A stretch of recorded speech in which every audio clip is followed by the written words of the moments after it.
Hello and welcome to another one of these podcasts where I am able to sit and enjoy a cigar with you.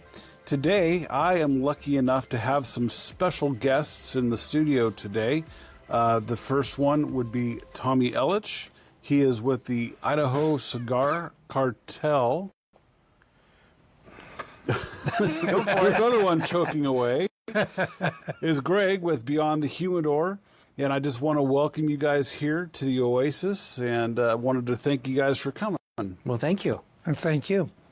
So we are all at different stages of cigars, but we'll probably all light some up here in the future.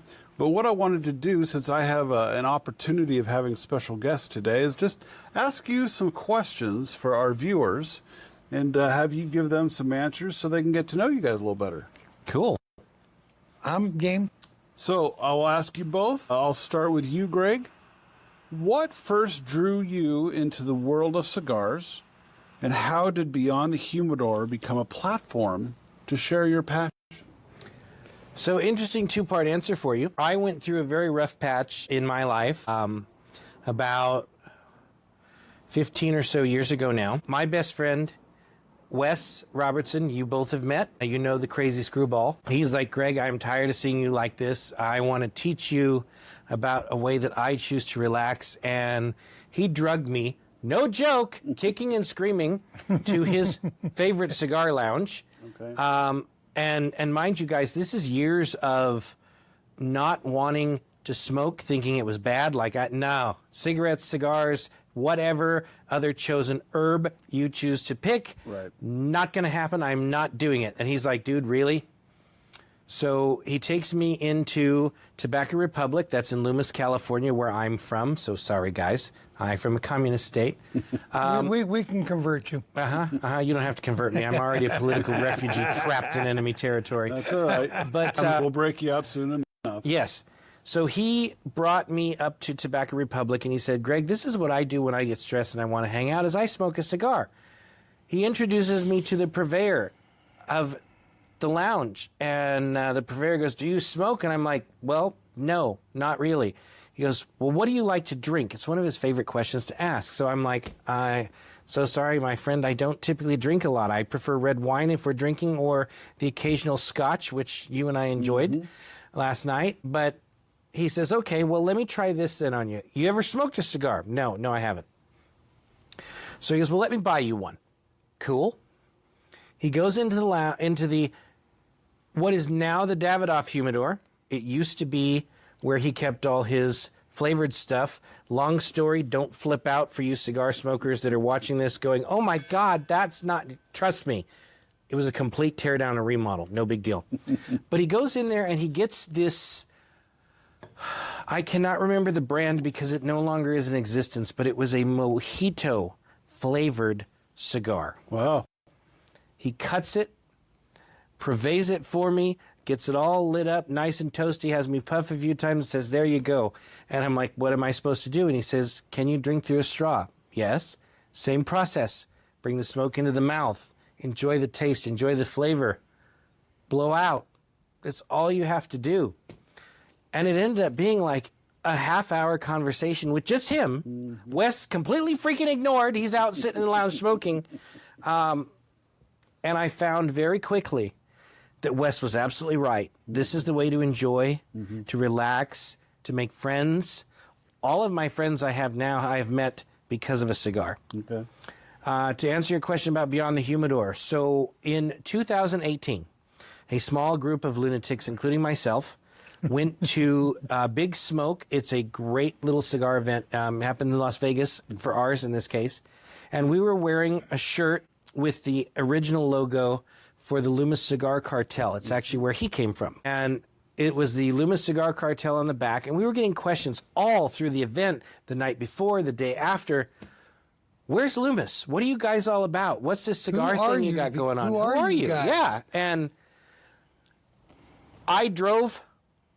Scott and another fellow, Lewis, flew home. So we're freaking exchanging text messages back and forth while they're at the airport. Going, what can we do with this? Well, it came down to, we wanted to create a social club.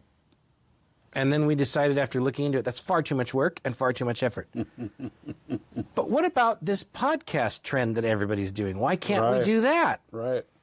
And thus became, after a little research and a whole shitload of money, nope, it's the absolute truth. The equipment's not cheap to start these things. No. We started producing shows. I'll be here to tell you, I don't know how far into my back catalog you've gone. You've been there since almost day one. The first year was rough. We were learning our craft and learning what to do and building a reputation. Learning from your mistakes. Oh yeah, if you made a mistake, we did it, and it wasn't edited out. I mean, to me, that is a sign of a great format. Don't be afraid to show your mistakes. Well, that's good. My listeners will know that because I make them all the time. Yeah, Tommy's absolutely right. We don't edit our show. What you see is what you get. I mean, we might cut out pregnant pauses because they're unnecessary, things like that. But what you see is what you get. I will tell you, you guys had the unnecessary beaver shot on a couple of your thing where you're depicting the beaver from Buc-ee's, but there's that. You also had one swimming or something. We do these things called beaver breaks because we don't edit. Man, it was funny. There are some times that my co-host and I crack a joke or say something that, in mine and Scott's case, having day jobs, not being our own business owner, the companies could fire us for. So the beaver break goes in to protect our asses from being fired at work. I don't see him as much anymore, so you've obviously perfected your way through it, but it was sure funny on some of the ones. In 2002, we became members of the Premium Cigar Association as media. Okay. That was the highlight of one of the things that we've gotten to do, and we've become respected members and well-known members of the industry. Media core. And by that, I mean to our friends in the cigar industry. There are still people that don't know who we are, and that's okay, too. Sure. They'll learn as we go. But, we've made a lot of amazing friends, both in the industry and out, and it's been an absolute blast, and the fun continues. That's great. How about you? My story is a little bit different than Greg likes to tell the story. It's a little bit long, but the short version is for about 8 years, for 47 years, 4 months, and 8 days, I worked for the railroad. And there was a period of time that I was working between Roseville and Dunsmuir. And Dunsmuir, which is right at the base of Mount Shasta, there's no place to get decent cigars. So I would get a shopping list from the guys that I knew that lived up in Dunsmuir, go home. When I had my day off, I'd trip on over to Tobacco Republic, go through my shopping list, and then I'd plant my bottom in the lounge and chat with the guys, but never smoke. And the guys are, why is he buying cigars but not smoking with us?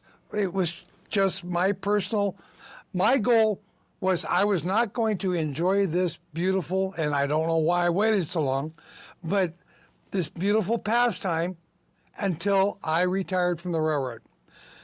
The last day I took a train, I parked it, jumped in my car, went over to Tobacco Republic. The tobacconist that was working, Craig Perry, Greg's brother, was working, and I said, I am now retired. I want to smoke a cigar. He went into what was referred to as the black cabinet.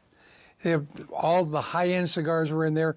He pulled out a wonderful, beautiful cigar called a Terroir by Chinook Cellar. They were out of production for a while after the Santa Rosa fire because the gentleman who owns the cellar that they were sold out of, the entire winery and the crops burnt. Yep. And he's now in Texas, but they're now back into production.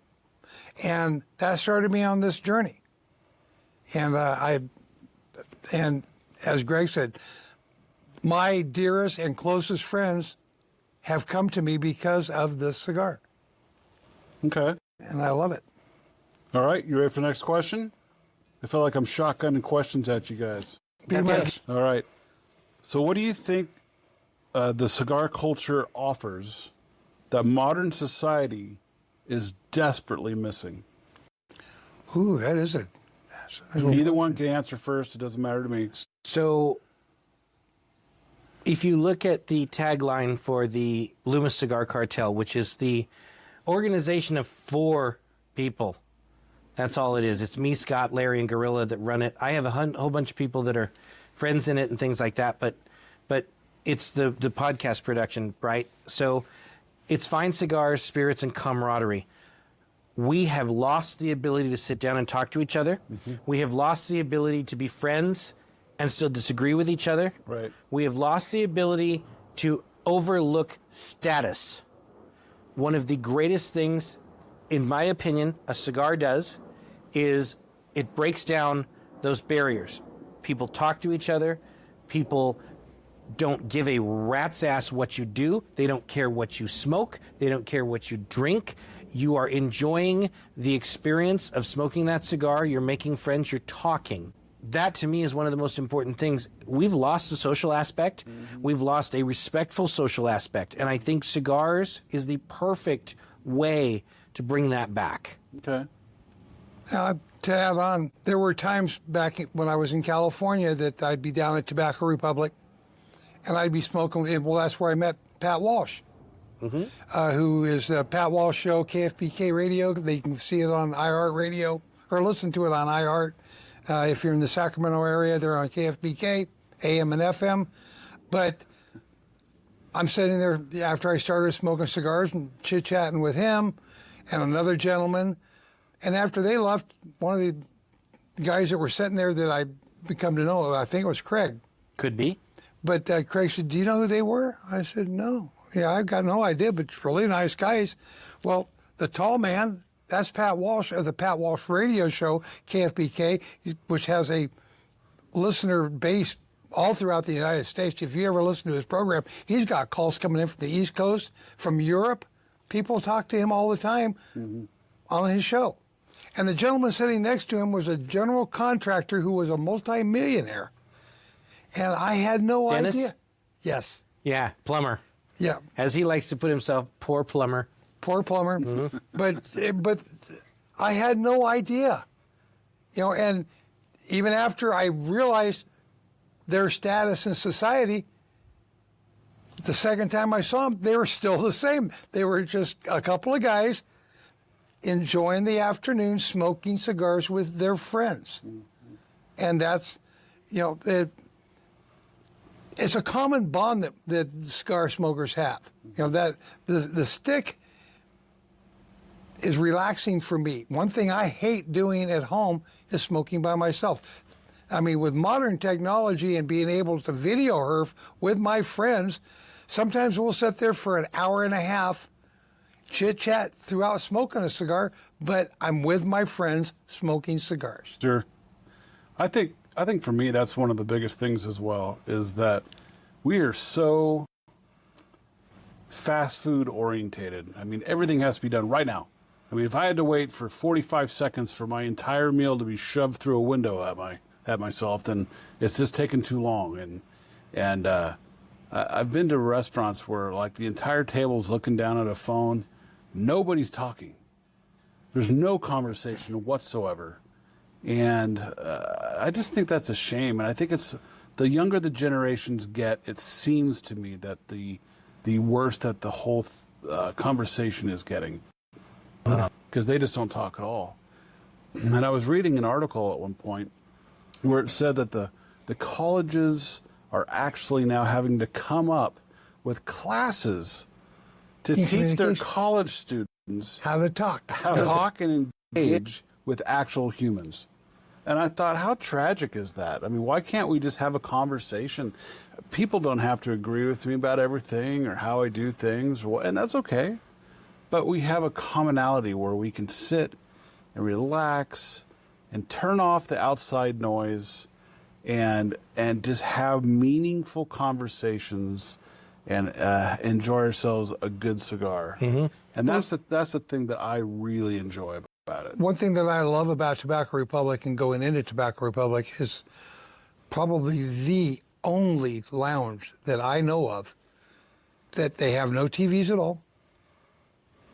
They might have some music in the background, turned on very low, but you don't have to shout to talk to your neighbor.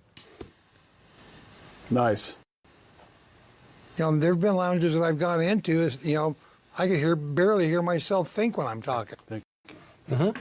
But there are lounges out there that, well, the Vault. most of the time, unless there's a special game going on, the TVs are turned off. One of them's turned on to Apple Play, and there's mild music in the background. Right. Great spirits in the liquor cabinet. Yep. And you are able to just sit down, let your day unwind, and who knows what's coming through that door next. I mean, there are people that I've never met before come through the door. I greet them, glad to have you here. Hope you're having a great day. They'll grab a stick, light it up, and the next thing you know, he sat down right next to me, and we start chatting. Sure. I don't know this bloke from anything. Sure. Yeah. And he may be a gentleman that's on business traveling through, and there have been times that I ask, what made you decide to sit with me? And he goes, you said hi. Right. Mm-hmm. That was the whole prerequisite. Just say hi. Just say hi. Yeah. And it's interesting because you put out the previous episode. You were talking. It's a shorter episode, about 10 minutes, but you were talking about your quiet moments with cigars and your spiritual moments with you when you're reflecting, sitting out there under your gazebo out there, or in here with your cigars. And it was such a great episode because it really got me thinking about my own. I am like Tommy. I do not like to smoke by myself. I do it because obviously, as you guys could expect, and for your listeners out there, I do have to do a bit of research on cigars and smoke one before I go to talk about it on a recording day because I have to have a frame of reference to describe it. But it really constitutes, especially if you're alone and you're smoking by yourself, ding, it constitutes a quiet moment for yourself. And to swing back for a minute for the question of, and I've forgotten the damn question, but anyway, but there's another aspect of cigar smoking that I've seen over the last 3 to 5 years that I think is very important for the industry. It's very important for us as a society. Cigar smoking through history. Forgive me if I bore you all, but cigar smoking, as you know, has predominantly been male dominated. If you go back to the Victorian era, late 1800s, after dinner would be over, the men would go to the smoking room for cigars and billiards. The ladies would go to a separate room for coffee and whatever the hell they were doing. But the resurgence of the female cigar smoker has been huge over the last 3 to 5 years. Sure. The Vault is a prime example. Oh, yeah. At any given day, it's a 50-50 mix of men and women enjoying a drink and a cigar. Yeah. I think that is so amazing to see women coming into this hobby and enjoying this hobby, particularly when they can enjoy it with their partner. It just makes for such a better environment. Mm-hmm. And it's something that we desperately need. I mean, I know this may come up in a later question for you, but we're all attending the Rocky Mountain Cigar Festival in August. That's right. That's your first time there. Tommy's in my fifth, your fourth. And it's amazing. Oh, the number of women that are now Yes. coming in is... And they're spending more money than the men. Yes. And they're typically buying not for their man, They're buying for it for themselves. It's amazing. Perfect. So cool to see. So, Well, if you take a look at history, the band was created on the cigars to protect the women who started smoking cigars, to protect their gloves. yeah. And you know who created the cigar band? Elizabeth? No. The Victoria? Queen was adamant about not smoking. It was another monarch. It was Catherine the Great of Russia. Oh. She created the cigar band for that exact reason. If you held a cigar with your white gloves on, you would stain the inside of your fingers on your gloves with the tobacco thing, and thus the band was created. So Interesting. I did not know that, actually. yeah. A little history lesson for you. Absolutely. We're glad to share. I appreciate that. So my podcast is new, as you know. Yep. I am not, particularly new to enjoying cigars, but let's just say somebody for the first time is listening and they're thinking to themselves, okay, maybe I'll go try to find a cigar. Okay. Well, there's good things to do and there's bad things to do. What would you say are 3 unspoken rules that you should not do if you were to go out to one of these cigar establishments? What are those things that they should stay away from? So, That's a tough question. oh no, yeah, it's not a tough question for me, but I It is, but Yeah. I think it's a good point, because you don't want to go into a place you're already not knowing what to do. And like, here's one that I will tell you. I will tell you from experience how much it irritates me.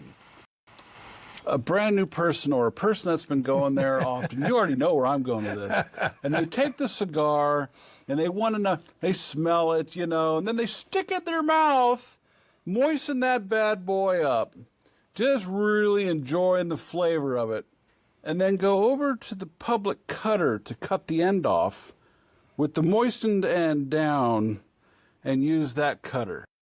Okay. That is absolutely unacceptable in my book. Okay. I am not wanting to kiss you, sir. Thank you very much. Keep your saliva to your damn self while let me cut somewhere else. Okay, so let's jump into the history lesson again for a minute. Because, yes, that is the number one pet peeve of any cigar smoker and any cigar lounge for that matter. First of all, never, ever moisten the end of that cigar and use the house cutter. That is an unwritten rule. Yeah. The reason, as he just stated, no one wants to make out with you. But No. why do people do that? That's the interesting thing of why this happens, okay? From the movies, and I'm going to use one of the ones wrapped in cellophane for this demonstration because I don't know which one of the three is going to end up smoking what. But there are two things you don't do, and both go along with the public cutter. As he said, do not smell the cigar unless you're buying it. No one wants your freaking snot on their cigar and then put back on the shelf. And you're going to see people, everybody in the movies does this, without exception. Movies, TV programs, whatever. They'll run the cigar under their nose and they'll smell. That's right. First of all, if it's wrapped in cello, you're not going to smell anything but cello. Don't do it. Why? Second of all, if it's not in cello and you run your nose across it, the wrapper leaf itself has a smell. It does. But to truly get the smell of a cigar, and mind you, I've already decided to buy this cigar, it's going to be mine. So I'm going to take it out the cello like this. Typically there's a barcode on the back, so don't take the cello off. This is the foot end of the cigar, it's the end you light. Okay? Push one nostril closed, inhale deeply. Push the other nostril closed, inhale deeply. Inhale, not insert. Inhale. Just saying. What you will find, and I've taught both of you this method, so you both know it to be true. What you're going to find is you're going to get two different notes on either side of your nose. You're going to get a sweet flavor note, and you're going to get a peppery, in most cases, strength note. It tells you a hint of an idea what the cigar is going to smell and taste like as you go. The reason I say don't do it unless you're buying the cigar is, let's face it, if you're putting it up to your hooter, no one wants to know the smell on that. The second thing is, you see people in the movies all the time.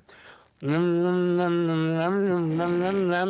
then they cut the You do cigar. that so well. Yeah, I Greg. know. I The wasn't reason, going to say anything. I want to back to the guest. but that's really, am I not true? Is that not what they do on the film? Yeah. they do. Okay. The reason they're doing that is because cigar humidors, like this one behind me, are a recent invention. Cigars were never kept at humidity levels in the 1800s, in the Victorian era. You had to moisten that cigar because if you didn't, you went to use your cutter, you cut the tip off, and the cracks happen, the leaf explodes. It's a very unpleasant experience. So people have seen that in the cultural lexicon. Mm-hmm. That's why they do it. That is the only reason that they do it. Is it acceptable to do? Yes. Yeah. Only if you're using your own cutter, not the house. Thank you. Well, a good example, and I strongly recommend that once you find an establishment that you feel comfortable in, find out about their Cigar 101 class.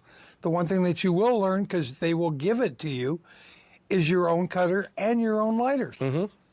The Vault's got a great one if you're in the Boise area and it's happening. Oh, yes. Yeah, Josh does really well at that. The second pet peeve, this one's almost done. I'm going to do it for you on camera, and then I'll explain why. This is not a cigarette. Nope. The proper way to deal with your cigar when you've gotten to the end of it, and realistically this one's not done, but for you, you... Let me show the proper way, and then you can show the not so proper. Right, okay, so for you, I'm going to sacrifice mine because it's not done yet. I smoke until I can barely hold on to the damn thing and it's hot. But Tommy, please, the proper way. All he did was drop it into the ashtray or set it in the ashtray. It's done. It will go out on its own, and that's exactly the respectful, proper way to do a cigar. You'll get people, particularly who are cigarette smokers, they sit there and they grind this sumbitch into the bottom of the ashtray. So here we go. We're grinding it. Now look at it. It's blown apart. Notice it's still smoking. Now you've exposed all the oils and the airs, and you're going to get this acrid ammonia smell, and it will fill the entire lounge. That is the rudest thing you can do as a cigar smoker. Don't do it. Let it go out on its own. That's what they're designed to do. Mine's already out. Yeah. So I can smell it. Light, medium, or full? Let's go medium. Medium?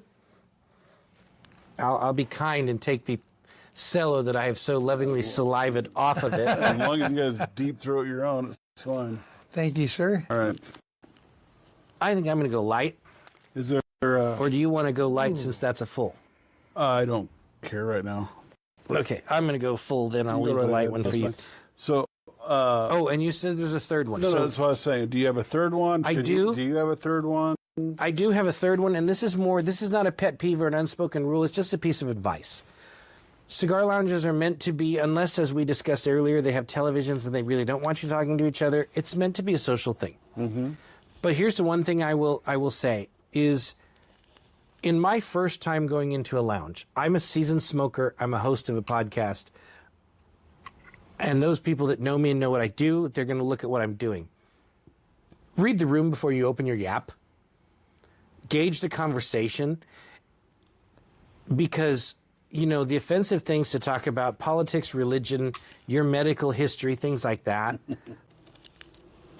Read that room, see what's going on. If it's a place that you can share that with, or you're with friends and you can share that with, great. But the whole room doesn't need to know about all that stuff. It's more, you'll make more friends if you chime into the conversation at the level that it's at versus, you know, imparting your annoying, opinionated bullshit on it. It's just one of the things that it makes it more pleasant for everybody. Can you get to that point? Absolutely. Tommy can testify. The conversations in Tobacco Republic are great. They all revolve and usually devolve into the same thing, talking about fart jokes and poop. That's just the way it is. We're men. But our sense of humor has never really aged past 13. Not at all. So you know, reading that room is important. It'll help you have a better experience and make more friends and really enjoy your time there. Other than that, I mean, those are the three major oh no's. Mm-hmm. You know, other minor things would be like, don't bring your cigars in and smoke them in the lounge. They are there to make money. If you're going to smoke in a lounge, please do two things. One, spend some money with the purveyor. Buy a stick or two from them. And two, most importantly, ask permission. Hey, I have a cigar with me. I'm going to buy a couple of these. Do you mind if I smoke mine? It's respectful to the house that you're at. Mm-hmm. Some places will give you a cutting fee. Yes, they will. Some places will require a cutting fee. I'm not saying that's good or bad. It's just the nature of the business. I will say, though, that, I think once the lounge knows that you're going to purchase a few things from them, honestly, most of them do not charge that fee. No. Once they get to know you. Because you end up just making friends everywhere. You know, as long as you're not coming in and being an idiot and you know, trying to create problems, they're not going to enforce a lot of those rules. Well, we have had a couple of situations in some of the lounges where the guys have broke the rules and have asked not to return. Yep. Yeah, but they're being stupid normally. That's correct. They're not being They did it to socially themselves. acceptable. You know, like, you know, you don't need to go into a cigar lounge and be a rowdy person just to be a rowdy person. I mean, you can contain yourself to be an adult. If I wanted to be around a lot of rowdy people, I would just go to a rowdy bar. And that's okay. There's a time and a place for that. But I think, you know, you're kind of taking up a hobby where more times than not, you have a lot of intellectual people that are wanting to enjoy that hobby. Mm-hmm. they're not normally too rowdy to begin with. Right. Or at that setting. They're there to relax. They're there to reflect. They're there to focus. Maybe, have some private conversations, and they just don't need all the other stuff. I absolutely would agree. You want to add anything? I strongly recommend the one-on-one classes if you're a new smoker. Mm-hmm. Don't be afraid to ask your local tobacconist what you don't know. They'll be happy to teach you. Yeah. I mean, we've got some great tobacconists not only here but in California. Where? California. Oh, okay. Sorry.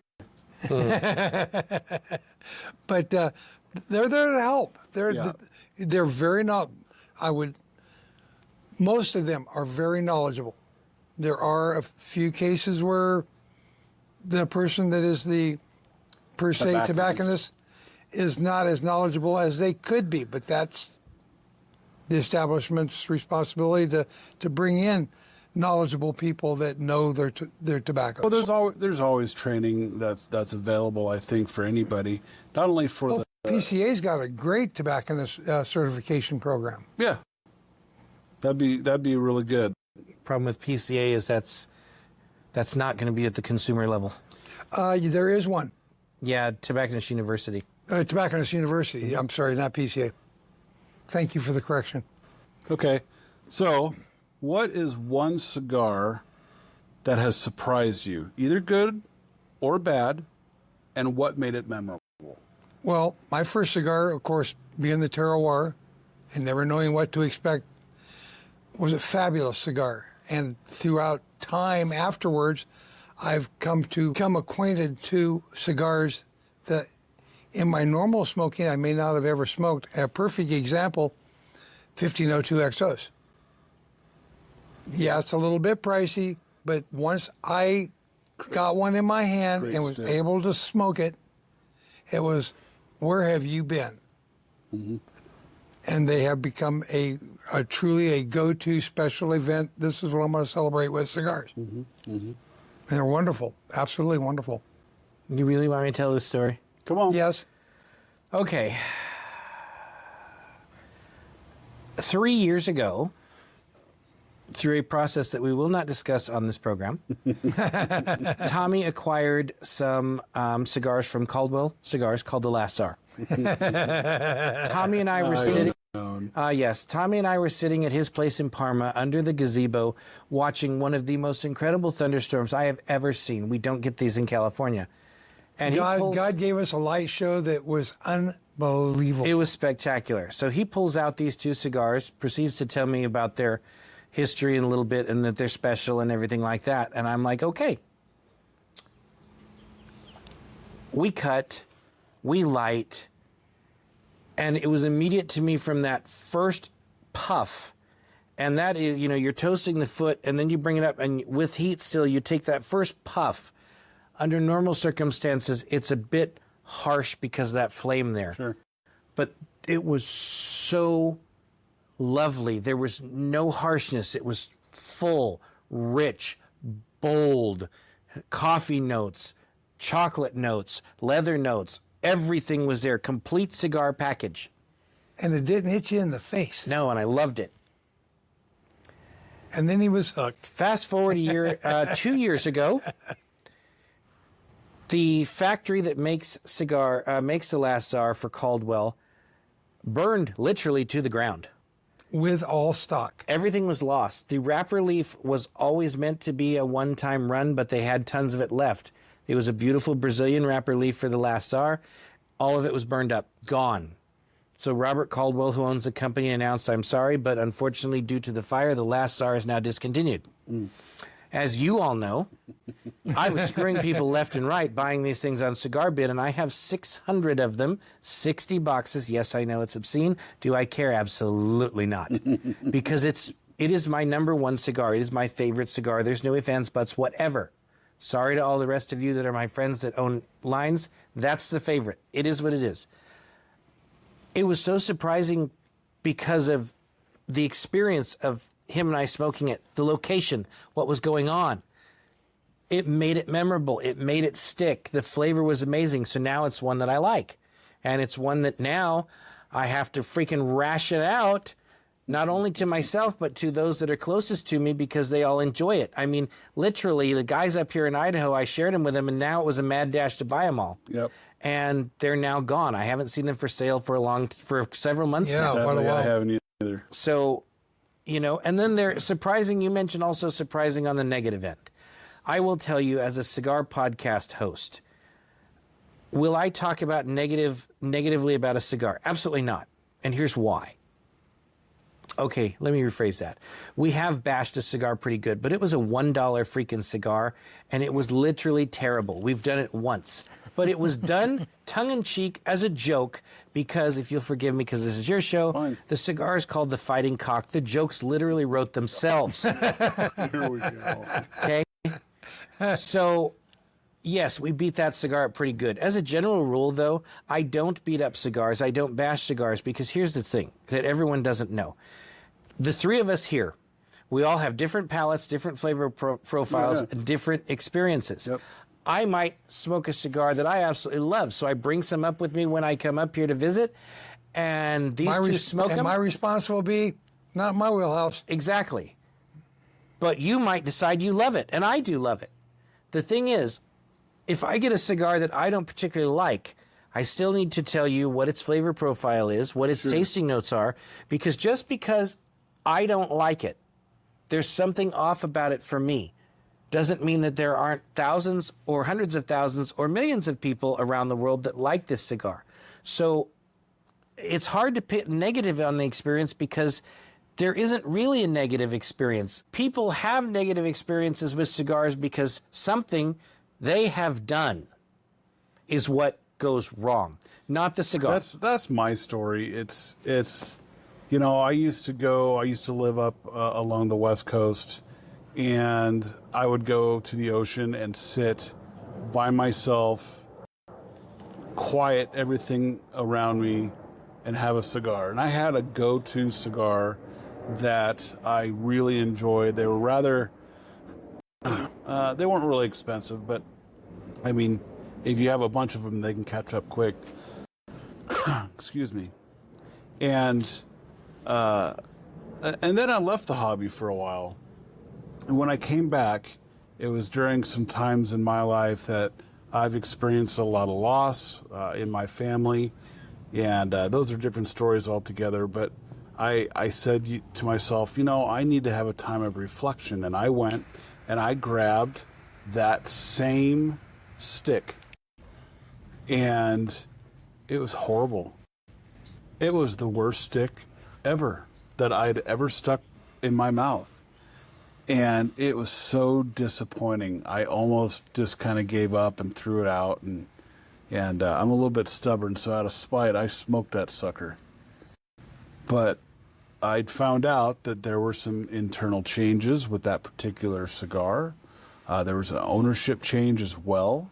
And it just wasn't the same. And to this day, it's still not the same. And so, it was nice that I got to go and find some other cigars that I really enjoy. And so I was able to keep up my hobby to enjoy that. And with that is actually how I ended up meeting both of you. So I'm really glad that worked out. But Well, on the other side of the coin, there have been times that Greg has brought me, 2 or 3 or a 5 pack of cigars and here, have these. Mm-hmm. And the first time I smoked them, I was like, not so good. Not my wheelhouse. Put them in the humidor. 6 months later, I'm rummaging through there. May as well smoke something. So I pull it out. It's like, I don't remember it tasting like this. Mm-hmm. And sometimes you just have to let it set, let it chill. It's a living product. It's a living product. So it has to go through its aging process, and some get better with age. Some get bad. Some get less than you expect. Mm-hmm. There's a segment of the industry where aging they mellow. The flavor mellows as the cigar gets older. Mm-hmm. And they can mellow to the point where they're taste less. a line that I really enjoyed. It got lost in the humidor. When you're talking a humidor as big as the one behind me or mine at home or his, things get lost in the shuffle. Sure. And I found one. I was super excited that I found it. I cut it. I lit it. It'd probably been in my humidor for a couple of years, and the flavor was gone. So there was advice given to me by a seasoned cigar smoker that is no longer with us. And his advice was, smoke for the moment you're in. A cigar is an hour of your time that you like, and cigars are not timeless. The cigar aging does not stop. So if you get a cigar that you really like, as hard as it is, I am certainly guilty of this, as you both know, you want to sit on those because you like them and spread the enjoyment out as long as you can. Don't do it. Because you may end up disappointing yourself, and by the time you get to the end of that box, the flavor has changed to something that you don't enjoy. So smoke for that moment that you're in. Well, another example on that story, the XO. We'll talk about the 1502 XOs. That's an 18-year age tobacco.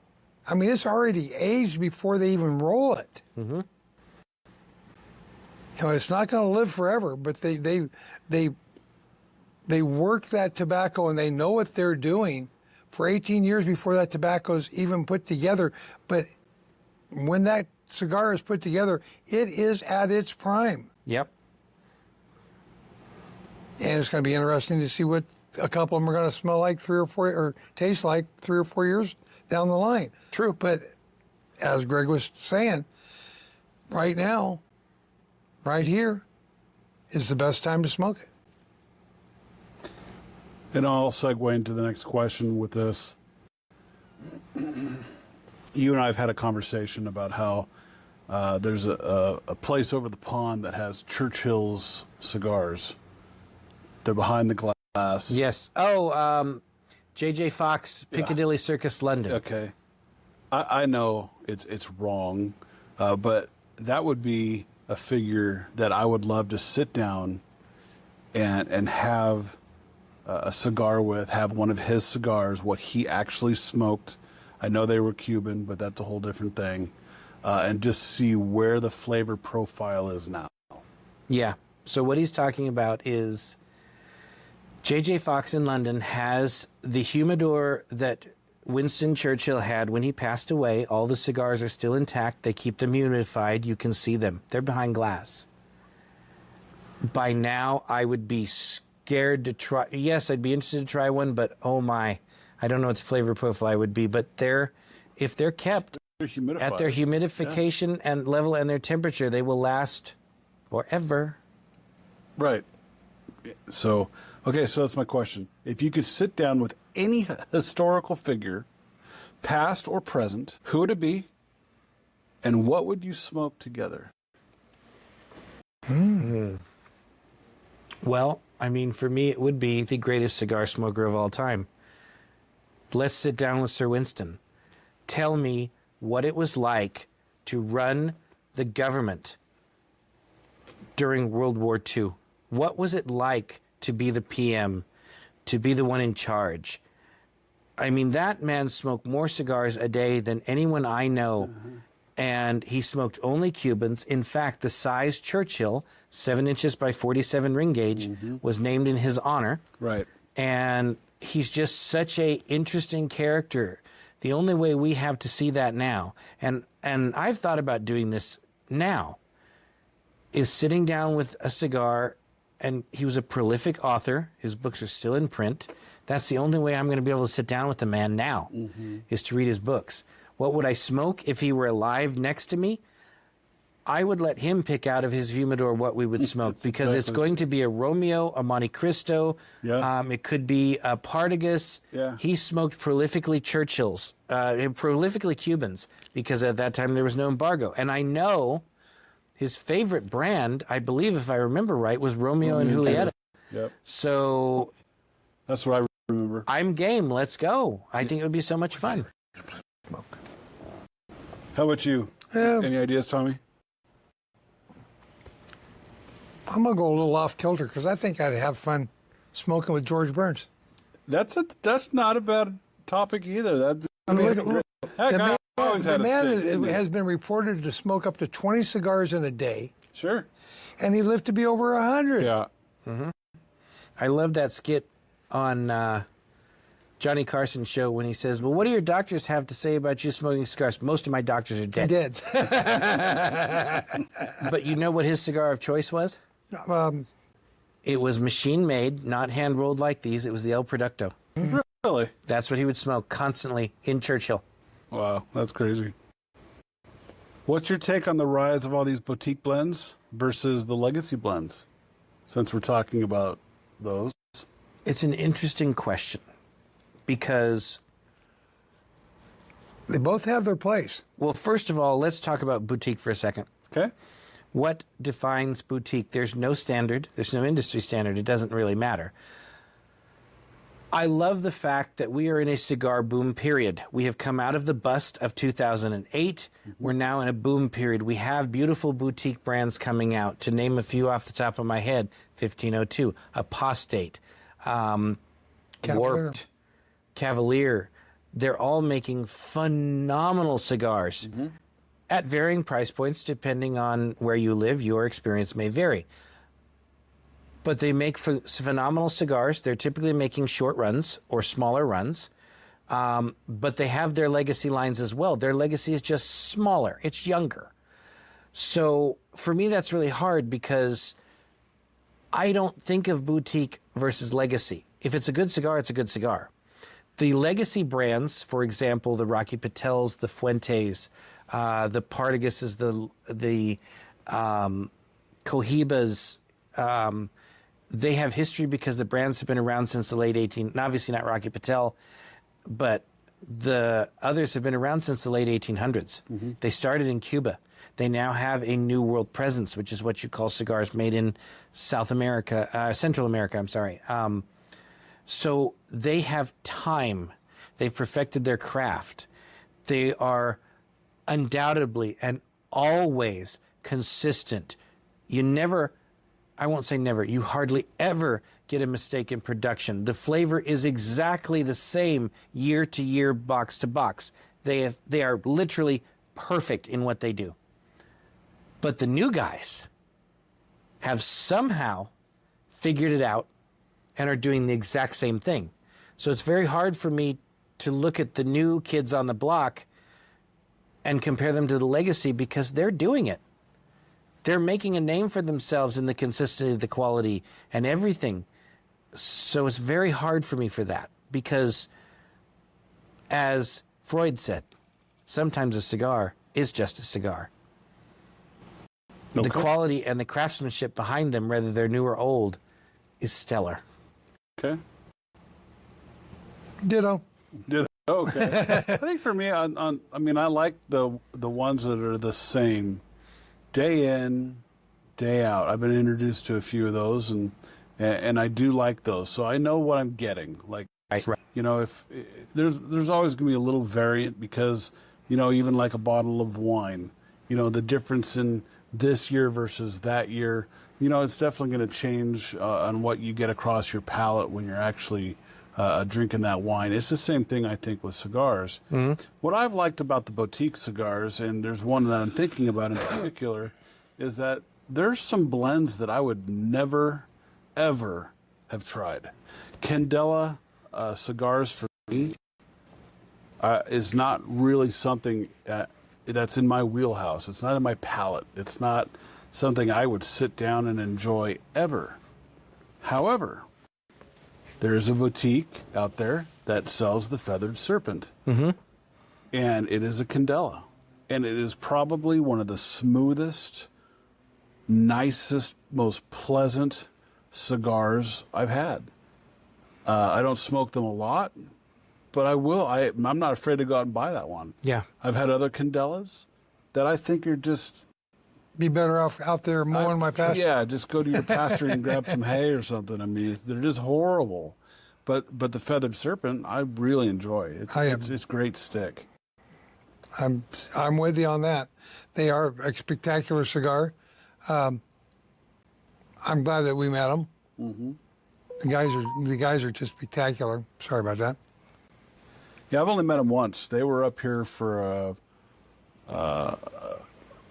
one of the shops here had a big party, and they were up here for that. I think it was Volt. V-Cut. No, I think it was V-Cut. Oh, V-Cut, yeah. Yeah. Like they had the my father, Yeah, and Cosmic Crepes. yes, Cosmic Oh, Crepes. yeah. You really liked the. I did. I was a fat kid at a buffet at that point. Oh my! But that's the interesting thing, I think, Will, is that the industry is ever evolving. There are the industry standards. The industry standard is a name that every cigar smoker is familiar with. Every one of them. Mm-hmm. Davidoff. Okay. And they're the same every time. Yes, but here's what people don't know.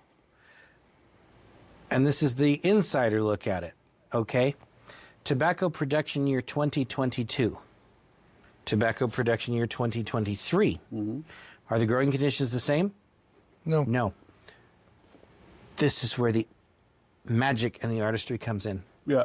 The master blender must change the blend every year to make the same. that consistency that we enjoy. Every year. Imagine the skill that takes to take growing conditions that were an absolute disaster to growing conditions that were perfect year to year and make that cigar taste exactly the same as one from 5 years ago. Mm-hmm. It's incredible. And they do it every time. Yeah, I agree. So how does cigars fit into your own life rhythm? Like, do they just mark a celebration, or is it just for reflection or stress relief or something else altogether? Yes. Yes. Okay. It really wasn't a statement. Because of the show, because of doing this a cigar-based podcast, I smoke constantly. Not only for the enjoyment of the cigar itself, not only for the herf with you guys and all my other friends that we herf with, not only for going to the lounge at Tobacco Republic and hanging out with my boys up there, but I have to smoke, as I said earlier, I have to smoke the cigar before I release I go to an episode, because I have to have a baseline. Mm-hmm. I have to know what it sounds like. I can't. One time we did a strict cold smoke.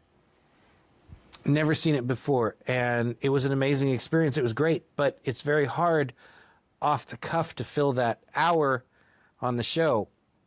So it's become more of me of, yes, there's work involved, but because it's my hobby and my relaxation, it isn't really work at all. Mm-hmm. But it's a constant. It's not a job when you're having fun. No.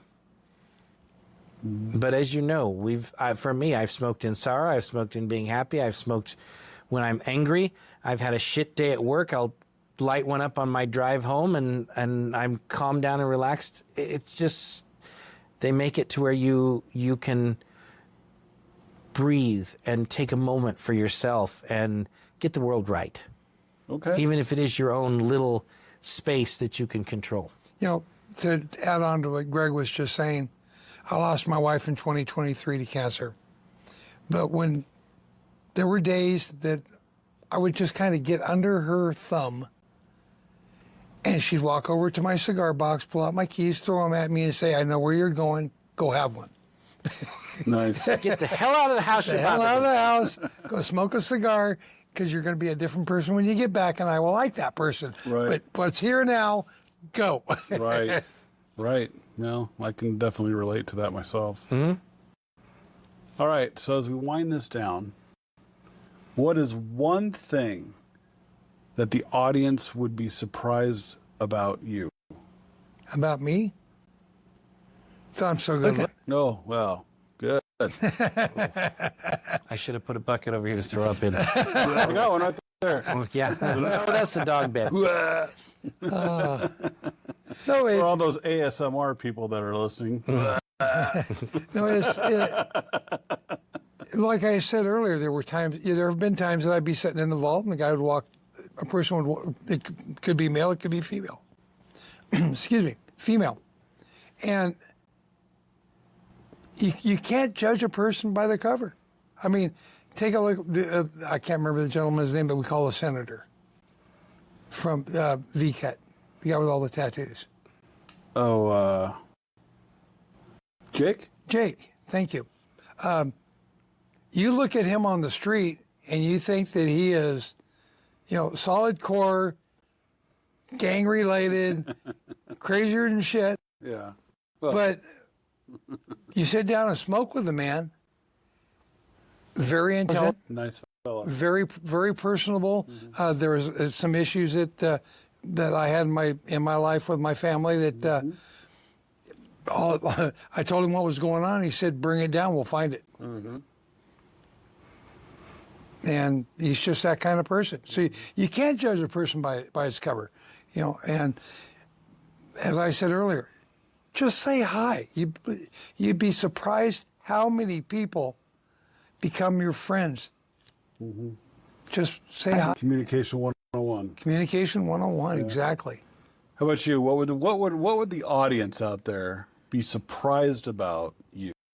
Well, what the audience would probably be surprised about is obviously your podcast is a little different than mine. Of course. But No surprise. No surprise. and realistically, guys that are listening, And gals. I'm not Right. exactly 100% being me right now because his podcast is a little bit different than mine. But Yeah, but my people don't care. Come on. true. Come on. But, most people, what I think is most interesting with your audience is they're going to find that if they were to meet me in real life, Okay. at a cigar event, at a, whatever, they're going to find the exact same cantankerous, blunt, but very truthful asshole that they see on the show. I do not change my personality. I have never done that. I refuse to be someone else. So, they're going to meet a person that is themselves and fairly comfortable with it.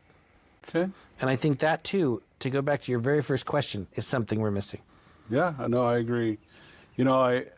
It's funny that sometimes friends just want to hear from people that want to agree with them all the time and not necessarily the truth. Yeah. And unfortunately, I'm the guy that if you ask me a question, I almost have to always give the prerequisite. Do you want the truth? Because I'm going to tell you. Or do you want to hear what you want to hear? Right. And that's just how I am. I would rather somebody be truthful with me than not. And for me, I think that really builds good friendships that can last a lifetime. Yeah. And kind of a tribe, if you will. And that's really what both my wife and I are all about. We want lifelong relationships with people, and sometimes that's hard.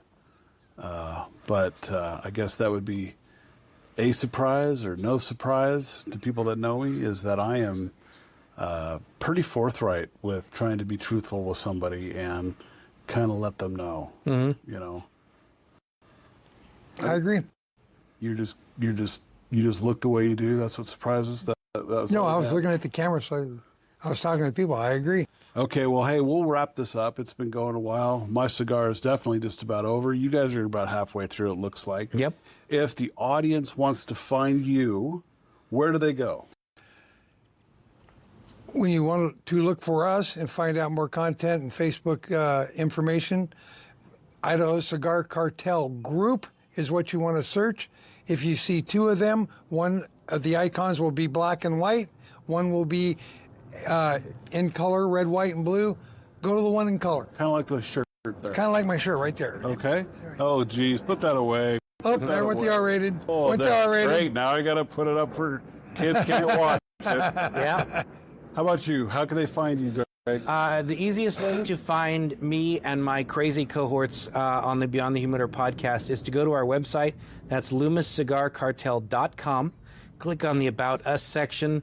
All my email and contact information is there, and we'd love to hear from you. And listen to the podcast. if you do choose to send us an email, just know we will read it on the air. You will get the full belligerent three assholes response to it. We do it all the time, and we enjoy it. So, This Four. three or your three? Four. Actually four, you're right. Four. Yeah. Even though the gorilla half the time is shaking his head going, what are you three doing? But yeah, go to our website. I'm doing reach that out. internally now. Yeah. Uh-huh. Well, hey, and as you know, I'm Will, and I host the Brown's Life website. You can always find me there. You could email me at info@brownslife.com, and also take a look for the podcast. I have that dabbled here and there and everywhere as well. Until next time, go get a cigar. Enjoy yourself. Have a good day. Pleasure being here. Thank you. Thank you.